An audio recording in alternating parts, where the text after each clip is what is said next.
Hello world, it's Birdo Prey 5, Qapla, and welcome to my review of Star Trek Strange New Worlds, Season 1, Episode 3, Ghosts of, Impenia, some word I can't pronounce. As far as I know, that is a new world, never before brought up on Trek. Anyway, the episode begins with another previously on, which again, why do we have a previously on if we're getting episodic Trek? Now, I will grant you that there's really not much going on in this previously on. They just talk about what happened last episode, which is irrelevant for what happens this episode, and we get, whatever. It's short. So we get the start finally opens with Una, the number 1 first officer's log. She's talking about how that they're exploring a lost colony of genetic enhanced humanoids, and that because of the Federation has a hard line, no stance about genetic alterations, that these colonists were always considered outsiders. And nobody knows what happened to them. They're all dead, so they're just going to see what's going on. Of course, there is an ion storm, so they have to get off the planet before the ion storm hits. And that's where we are right now. Spock is lost, so Pike is going to go look for him. Otherwise, everybody else has got to get off the planet. So number 1. So this is another episode where we see both number 1 and Captain Pike are down on the planet for the away mission. Last week, neither number 1 or Captain Pike went down for the away mission. There doesn't seem to be any logic over who goes down for away missions, except what the plot starts. The transporter chief, Kyle, is trying to beam them up, and of course he's having trouble because, ion storms. What are ion storms? Why don't we ever have ion storms on Earth? Who knows? Who cares? What we get now is the transporter chief asking the chief engineer for more power so he can get them up. The chief engineer is like, I'm a genius. I can help you, whatever you need. And the lights go down on the ship for a second. Then they come back on and everything seems fine. The warp core is putting out more power. And the chief engineer is quite full of himself. He's like, try it now. And he's like, oh, how do you do that? He's like, I'm a genius, but go quickly. So we know they're not beaming up the full landing party. So the audience already knows that Spock and Pike are stuck on the surface. So they're not going to be able to be beamed up. We know this already, but they don't know it yet. So Spock went to a library, a futuristic library, but a library nonetheless, and he found some books. So he was reading the books on this colony, and that's why they're late. And now they're going to try to beam up, but of course, we know the ion storm is too close. So instead, they're told, you better just run for cover, because he can't get a lock. He's like, number 1 is saying, pull more power. The transporter chief says, it doesn't matter how much power we pull. The ion storm is just too heavy. So then number 1 says, listen, you better look for shelter. So he says, copy. And they start running, literally running, looking for shelter. They seem to be in a pretty sheltered part where the library has survived God knows how many years, hundreds, I don't know. I mean, this doesn't really map into continuity because, spoiler alert, this was a human colony. It was a human colony. So how far could they have been? How far could they have been? Not that far. So Pike does the opening credits where no one has gone before, gives Mamo Prey and me a headache. But it's a nice opening still. It doesn't make me sick like Picard and Discovery opening does. This is honestly the second or third best Trek opening in the series. Okay, you got TOS, you got DS9, TNG, maybe, and then this. So it's okay. We'll live with it. So these ghosts of Infantpel, or I'm not going to pronounce it correctly. We're told we don't know at the beginning is that they are humans, and there's a big retcon 3 episodes in, and another giant retcon. And I'm going to save it because it will hurt when it happens. So we got number 1. Does she have gloves on? Why would she have gloves on? She does. She's got black gloves on. Is it that important that we can't see her skin? That she's got to be wearing fucking gloves? Or is it just because she just got back from this away mission? Why are you wearing gloves on an away mission? It didn't seem cold.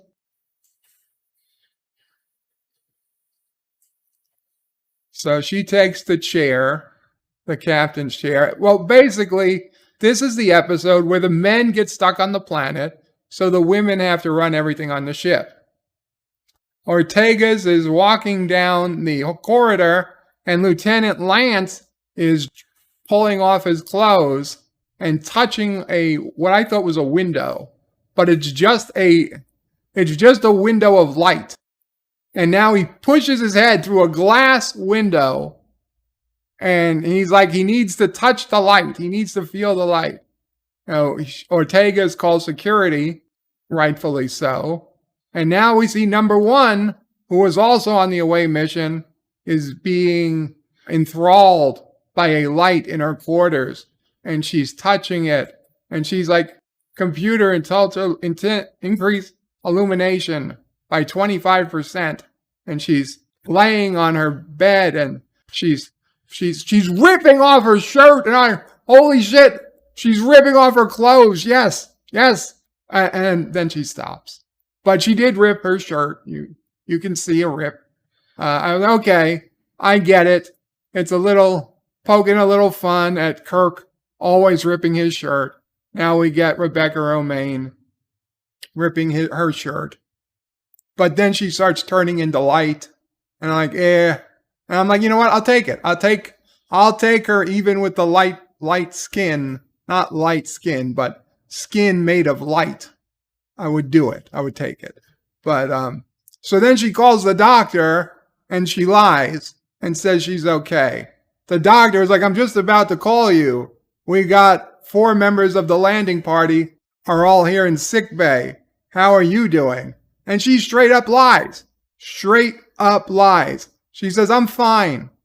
She's like, I'm fine. I've got no issues. I'm like, when did number 1 become such a fucking liar? When did she become so undependable? I'm thinking, well, she must have been taken over by an alien. Actually, it's worse. It's not. So she comes down to talk to Dr. Mbega. And you know what? He's also acting a little strange. I didn't realize it yet, but he's also acting a little strange. So for a short time, I thought Maybe they were both taken over by aliens. Maybe the alien jumped from her body to his body. But you know what? Nope. They're just assholes. Maybe not, but the aliens didn't have anything to do with the way they're acting. So Mbega is telling them that whatever has affected them on the surface. He's got to figure it out. There's no way they would have came up through the transporter. The transporter clears out bacteria, which is bullshit because people get transported back with unknown antigens in future Trek. So it could certainly happen in TOS, and could certainly happen in TOS. It could happen in this prequel. I do like the chief engineer. The engineer, who's that subspecies of Andorian, who I can't pronounce either. I like him. I like the fact that he's so sure of himself, especially around the women folk. Because most other men, if you correct a woman or you stand up for yourself in New Trek, it usually means instant death. And we know that from Discovery. We know that from Picard. But hey, here in Strange New Worlds, you can hold up, you can say something, and you're still alive.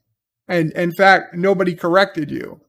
In fact, he might be the most honest person on this entire show. Although I'm sure we're going to find out later, he was probably born a woman or something, because that's the only way he could be so sure of himself and not have cause to worry for his life. Anyway, he just said he's going to run a level 5 diagnostic to make Una happy. A level 5 diagnostic is a quickest diagnostic you can run. It's done in seconds, and it means that there's no manual review. But he told her it's going to take all night. So maybe he is lying to her. I think they fucked up. They meant to say a level 1 diagnostic. A level 1 diagnostic is the longest, most manual, costliest diagnostic you can run. A level 5 is the simplest, most easy diagnostic you could run. He clearly meant to say level 1. I don't know if it's the writers, I don't know if it's the actors or the editors, but they're trying to change, or they're just going to say, 100 years in the past, they changed up the order of diagnostics. That would make zero sense. At least you could say the colors of uniforms changed over 100 years. I can understand that. Okay, you get a high admiral or commodore who has really wants to change the color of the uniforms, and that would happen. I do not see anybody coming up and say, let's reverse the numbers of our diagnostics. Just doesn't make sense. So we have so now we get some background on this colony and its tie-in to eugenics and genetic manipulation. So we've got Khan Noonien-Singh's great granddaughter or whatever is on the Enterprise, and number 1 is talking to her, and she's like, she made her life Na'an is coming down with the infliction. Na'an is now looking for the light. Na'an wants the light in her face. Now, Na'an never went down with the rest of the away team. She wasn't on the planet. So how is it spreading? And he's like, Dr. Bodega. Dr. Mbega doesn't know how it's spreading, but it's clearly passing to other people. It's not viral. It's not bacterial. So the only thing they can do to keep it from spreading is full lockdown. Oh, lockdown. Number 1 does a shipwide channel. We're initiating a level 5 lockdown protocol. Again, a level 5 is the least important lockdown, probably. Everybody on duty is concerned this is it. They're on lockdown. The Enterprise is on lockdown. If you're in your quarters, you stay in your quarters. If you're on duty, you stay on duty. And if you're not doing anything important, you go back to your quarters and stay there. They wanted to throw a lockdown there for us. Oh, even in the future, we have to worry about lockdowns. Why? Why are you doing this to us? Do you think anybody here wants to remember what a lockdown is? I mean, did you think we wouldn't be out of them? And we'd by the time this aired, we'd say, do you remember what lockdowns were? Oh, those were fun times. Why the fuck would you remind us of lockdowns if you're trying to show us a future we all want to belong to?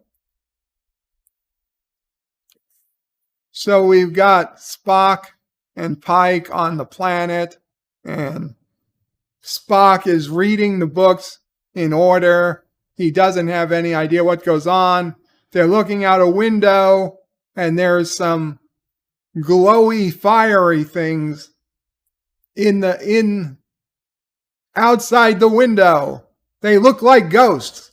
They look like evil ghosts. They're fiery ghost figures making noises, and they were flying around outside.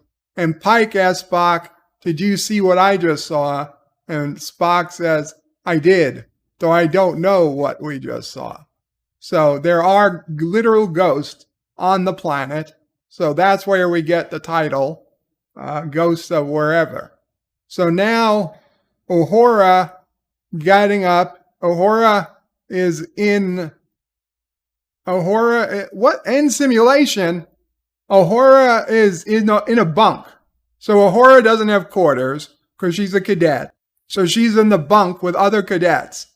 Apparently, the cadets were making some sort of simulation of a really bright light bulb. And the bright light bulb was shining through Uhura's blackout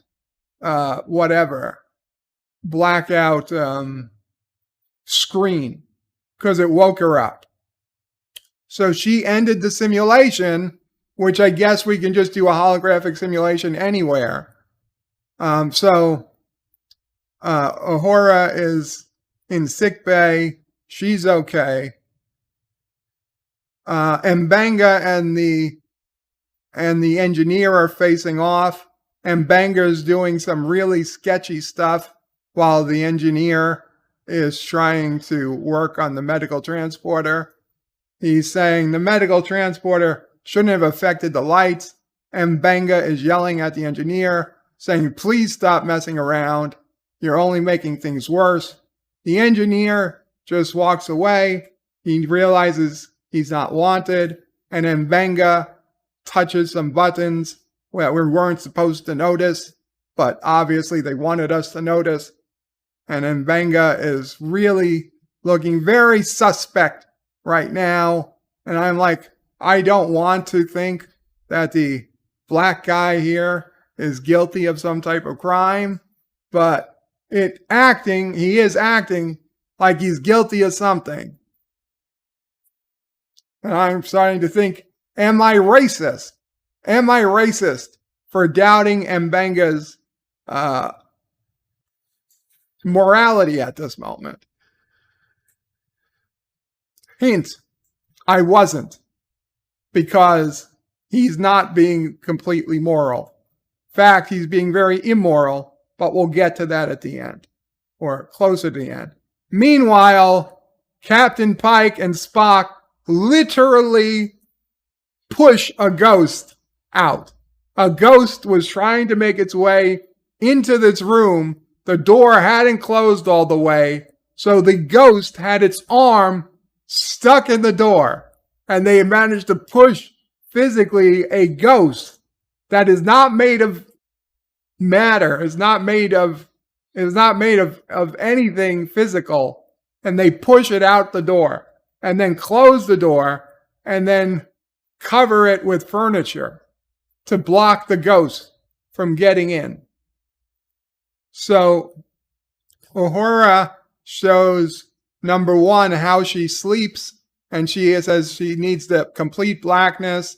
She's like the princess in the peach, like that. The princess in the pea. Excuse me. Thank you. Mama pray. So number one says, here's the thing. It's light. Number one says it's light. Light is what is spreading the disease.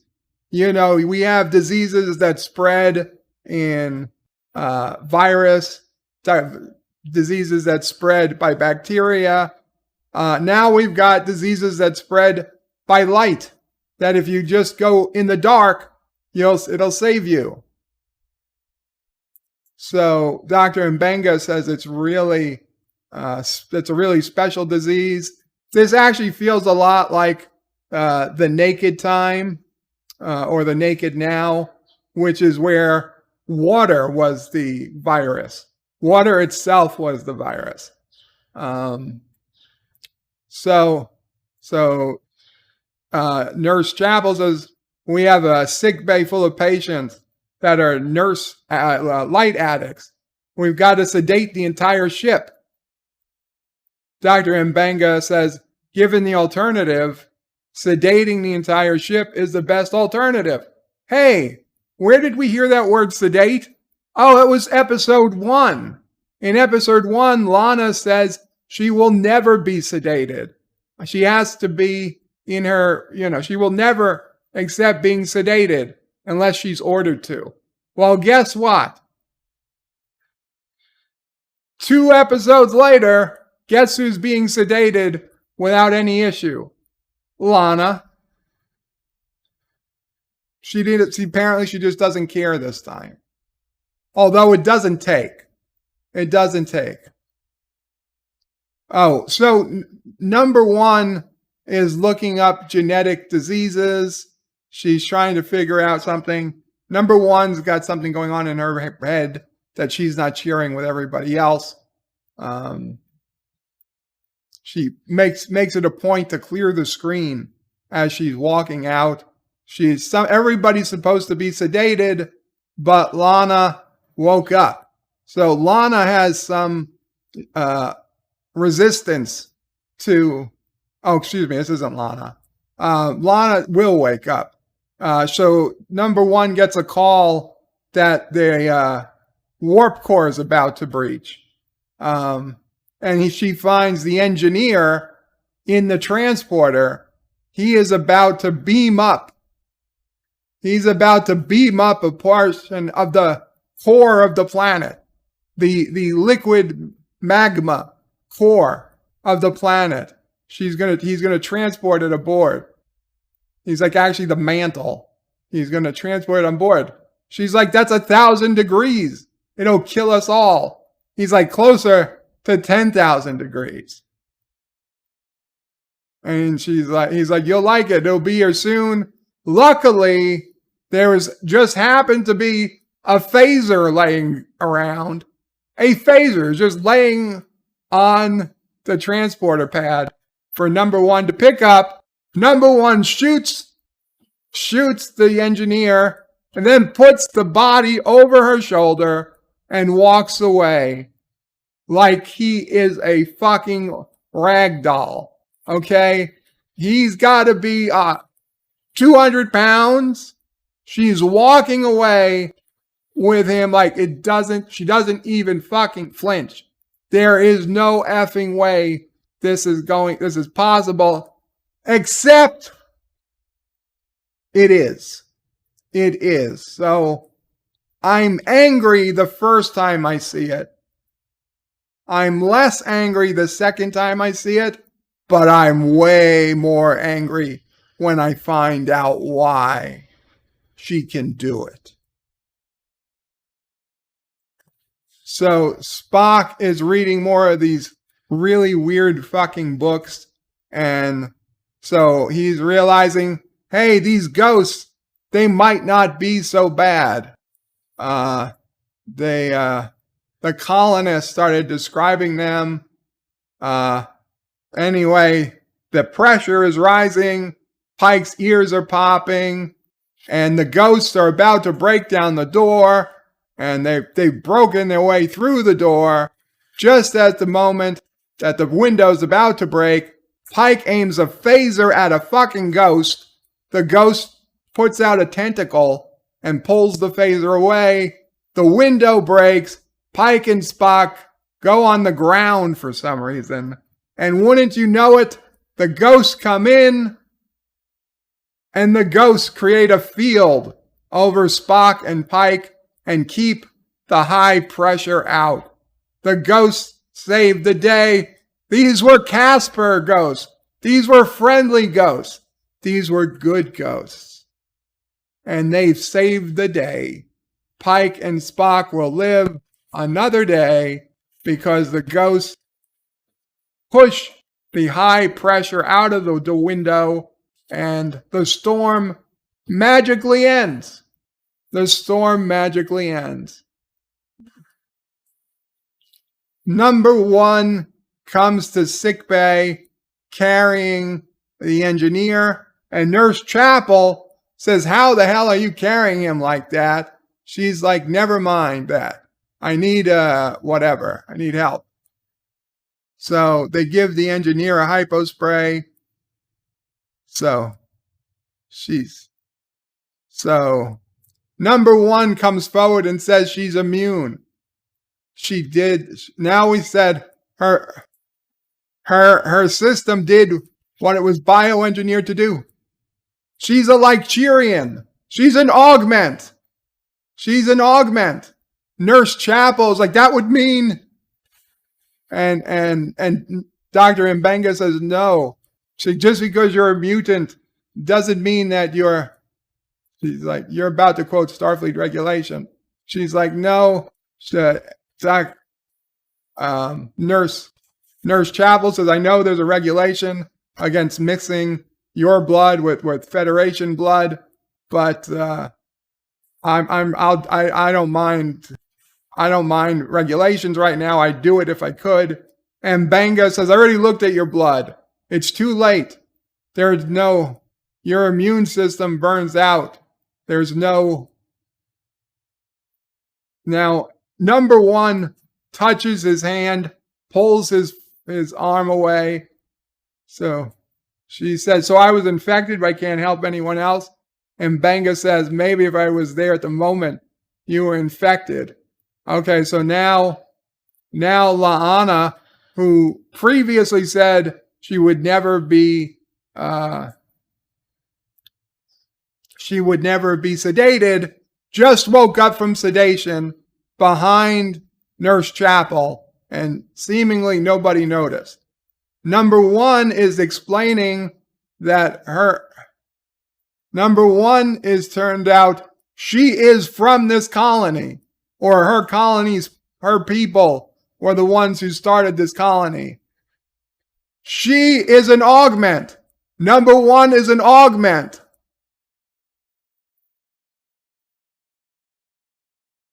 How do you retcon this? Why? Why would you retcon this? Do you think Gene Roddenberry would... You fucked. The whole point of number 1 in the original Trek was that she could hold her own with men, and she was a human. She was a human, a completely normal human being.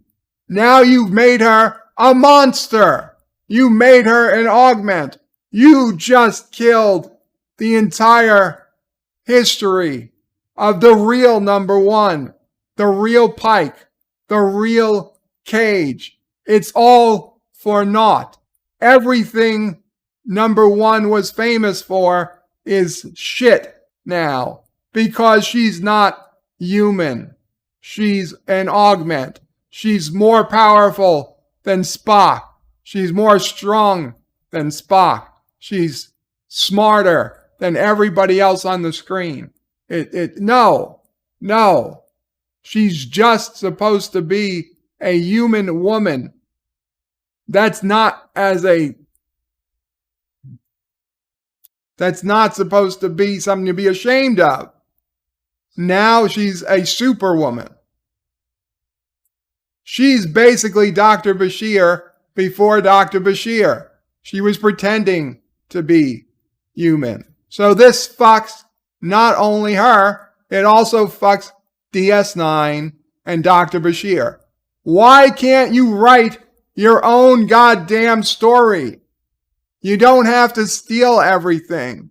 Write something original for fuck's sake. So now we have a fight between number one and Laan, whatever the fuck, Noonien-Singh, her name. They fight off, and of course number one wins because number one is actually an augment, where Laan Noonien-Singh has the same last name as an augment. Apparently she doesn't have augment genetics. Those are still illegal. So now Pike and Spock are saying those creatures, the ghosts, why did they save our lives but not the colonists? So Spock says he's got two possibilities. One, they weren't motivated to save the colonists. Or two, they weren't able to save the colonists because they are the colonists. So Spock says he found mentions in the book of the infected being pulled to the light. And some got so mad, they chased lightning storms in the night.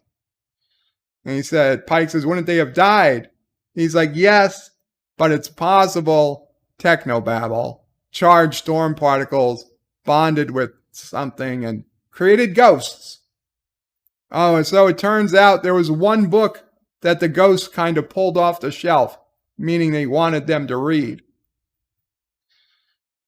These books are cylinders, and these cylinders look a lot like the cylinders on Discovery, by the way, that the spores are in, to the point that I'm pretty sure it's just a redress of the spore drive.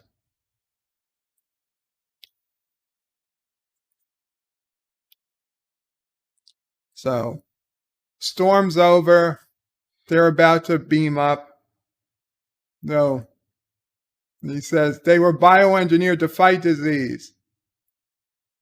Now they've died. They wanted to join the Federation so bad.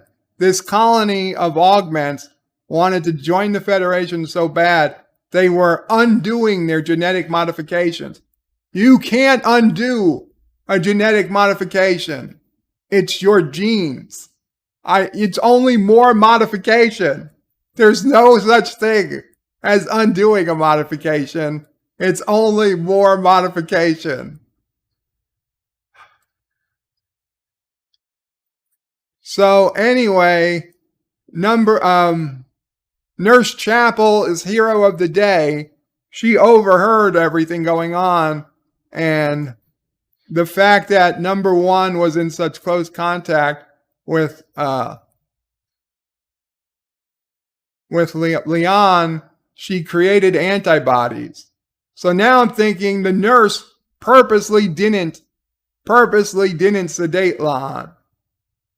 Number one's got to go talk to... Number one walks into the mess hall, which by chance is completely empty. Completely empty, except for Leon.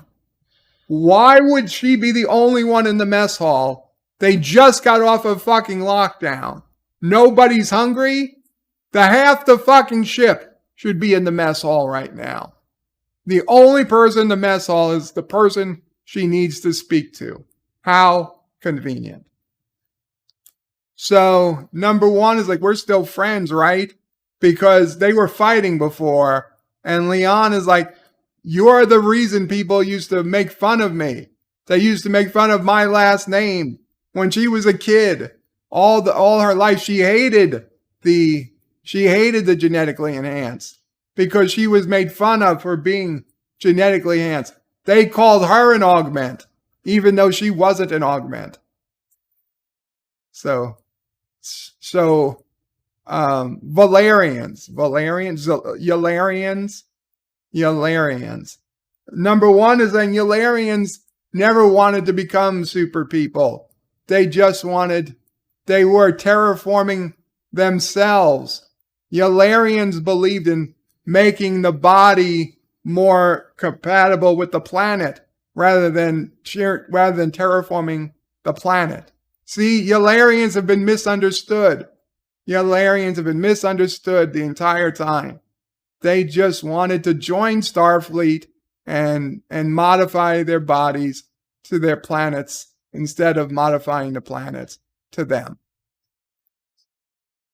And Neon is like, yeah, I get it.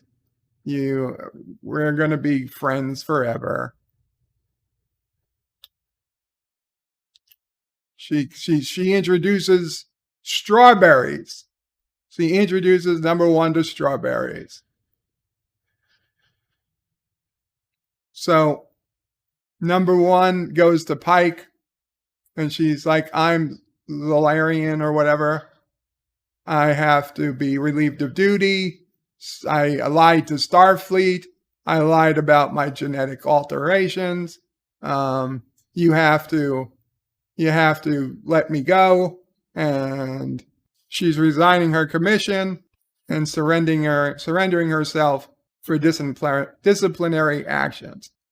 Although she does hope her sincere desire to join Starfleet be taken into consideration. And Pike is like, rejected. He's like, I'm not losing the best first officer in the fleet.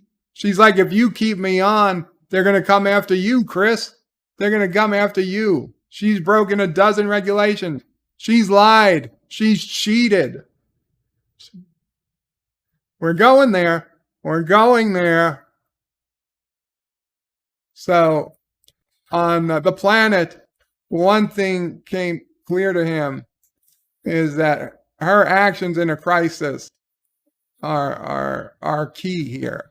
She's like, she just did her job, sir.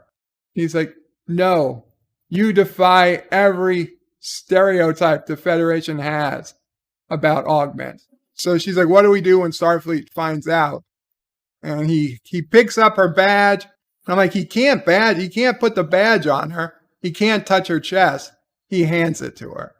So he's like, I look forward to what'll happen when Starfleet finds out. Well, but before you go, the glitch came in because of the medical transporter. So we learned last time that there was a transporter in Medbay. So number one comes to Mbenga, and they say it was the medical transporter that inhibited the biofilters. You didn't have your medical transporter upgraded. While they were in space dock, you refused to let the medical transporter be upgraded. And number one is such a genius because she is. She's like, I started to realize you couldn't let it be upgraded. She's like, there's something in the pattern buffer, and you needed to preserve it, even if it meant the death of everyone on the ship. And then Mbenga was like, no, I didn't know. Mercy me, please. I didn't know it could have killed everybody. It was an accident. I didn't mean to even potentially kill everybody. She's like, what could it be?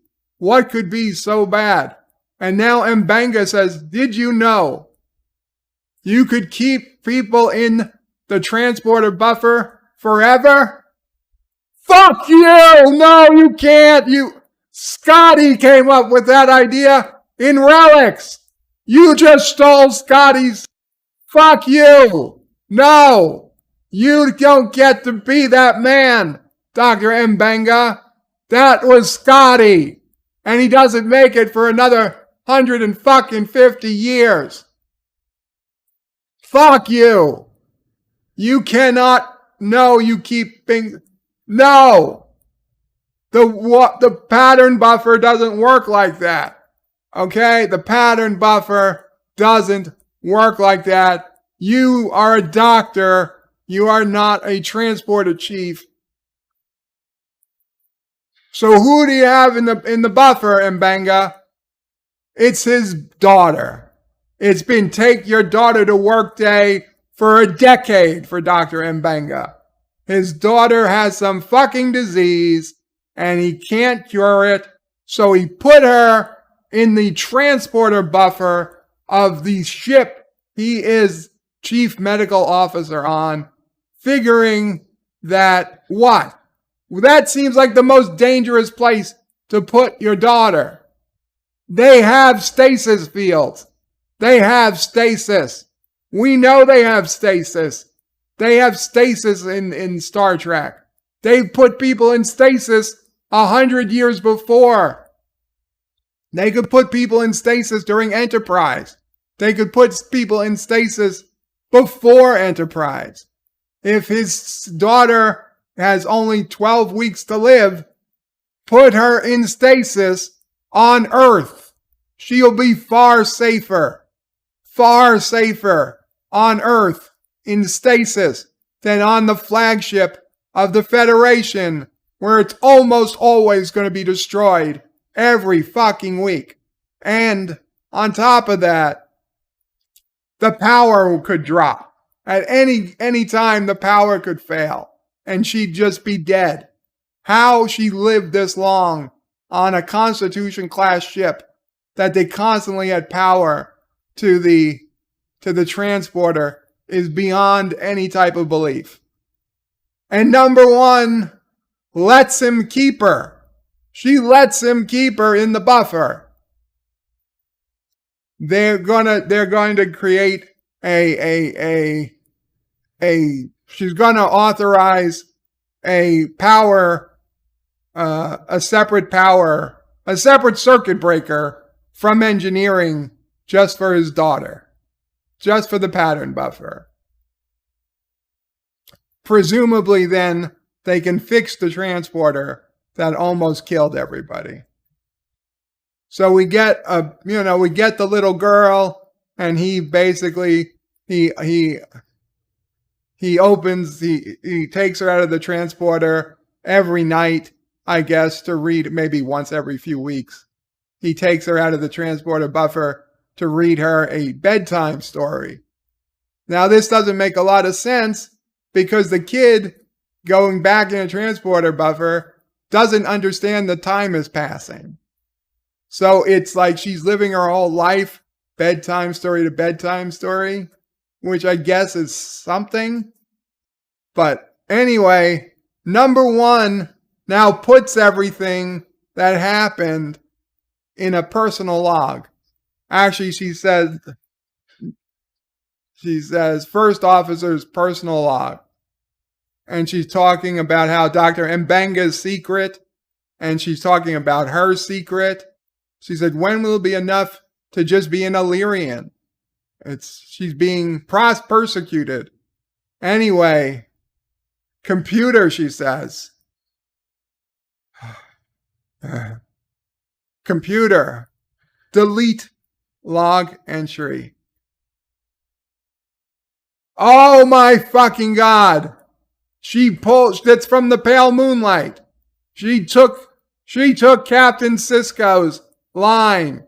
Computer, delete that entire log entry. And he says, I can live with it. Fuck you, Una. That line's already taken by a better person than you. And Dr. M'Benga gets the last line as he's reading a bedtime story to his daughter. So we got M'Benga would take your daughter to work every fucking day. Secret take your daughter to work day. No one on the ship knows about it except M'Benga and number one. Even Captain Pike doesn't remember it. Doesn't know of it, I'm sure. Oh, it hurts. It hurts. Why? Why would you fuck with number one? She was, you ruined her character. You're ruining her character. You don't, just, you making her an augment destroys previous canon. It's like a fucking cannon tornado, and it's a fucking L5, whatever, fucking LF5 tornado, and it's going down the center of a city, and it's headed for the fucking orphanage, and there's nothing you can do to stop it except scream, leave, run, little children, run, run, the fucking LF5 tornado. It's headed for you. And you're too far away. You can't get there. You can't get there. You know what? Fuck it. This is a 2. This is a 2. Not a 4. This is a 2. They gut history. And fuck it. This is it. I was trying really hard to be positive. To be positive. And, I know there's people out there that are going to like this episode. And if you do, that's wonderful. I'm not going to. I get it. I get it. I wanted to like it too. But I can't. How do you do it? How do you do it? Do you just not care that number one in the cage and the menagerie was something special? She was supposed to be. She was supposed to be special. Not like this. Not an augment special.